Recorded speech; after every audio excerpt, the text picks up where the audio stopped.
राष्ट्रवादीने मावळ शिरूरसह लोकसभा निवडणुकीच्या उमेदवारांची दुसरी यादी जाहीर केली, पण त्यामध्ये माढा आणि नगर दक्षिण या दोन बहुचर्चित जागांचा मात्र समावेश नव्हता।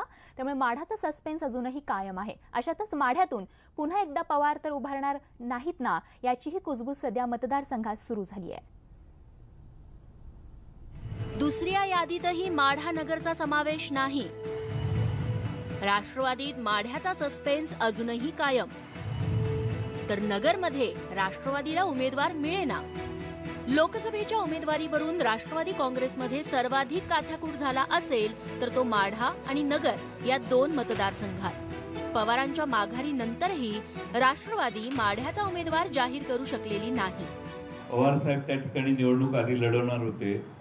त्यांनी त्या ठिकाणी निवडणूक न लढवण्याचा निर्णय घेतल्यानंतर त्या ठिकाणच्या सर्व कार्यकर्त्यांच्याशी सल्लामसलत करून सर्वांना विश्वासात घेऊन निर्णय घेण्याची आमच्या पक्षाची परंपरा आहे, प्रक्रिया आहे।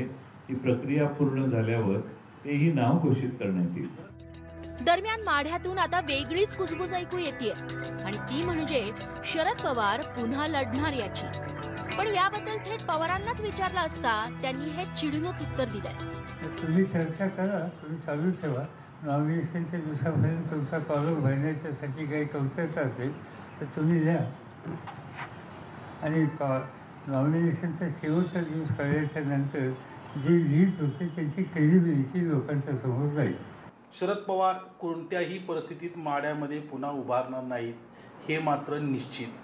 कारण त्यांच्या स्वतःच्या यंत्रणेतून त्यांना जो रिपोर्ट गेला आहे की माढ्यामध्ये त्यांनी उभारणं धोकादायक आहे, हे त्यांनी ओळखलेलं आहे बरोबर, आणि त्यामुळेच त्यांनी तिथं या ठिकाणी न उभारण्याचा निर्णय घेतला आहे। माढ्यातून मोहिते पाटील पिता पुत्र आणि माजी सनदी अधिकारी प्रभाकर देशमुख यांच्यात रस्सीखेच आहे। माढ्यातून रणजित सिंहांना तिकीट मिळावं यासाठी विजयदादा आग्रही आहेत, तर पक्षातून जाणीवपूर्वक प्रभाकर देशमुखांचं नाव पुढे केलं जात आहे। याला प्रत्युत्तर म्हणून रणजित सिंह मोहितेंनी भाजपच्या वाऱ्या सुरू केल्या। याउलट नगरमध्ये राष्ट्रवादी काँग्रेसला सुजय विखेंविरोधात तुल्यबळ उमेदवार मिळेनासा झालाय।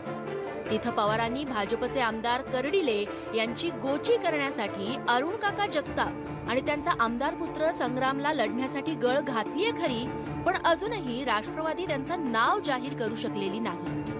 याचाच अर्थ राष्ट्रवादी काँग्रेसमध्ये सर्वच काही आलबेल आहे असं सध्या तरी चित्र दिसत नाही। पार्थ पवार याचा मावळचा मार्ग आजच्या दुसऱ्या राष्ट्रवादी काँग्रेसच्या लिस्टमध्ये क्लिअर झाला, पण दुसऱ्या बाजूला मात्र माढाचा उमेदवार एनसीपीचा कोण हे स्पष्ट झालं नाही। माढामध्ये एनसीपीमध्ये बंडखोरी होईल की काय यामुळे हे चित्र स्पष्ट नाही आहे। दुसऱ्या बाजूला नगरमध्ये सुजय विखे यांच्या विरोधात उमेदवार कोण याची चाचपणी अद्यापही सुरूच आहे। एकूणच एनसीपीला डोकेदुखी अधिकच आहे।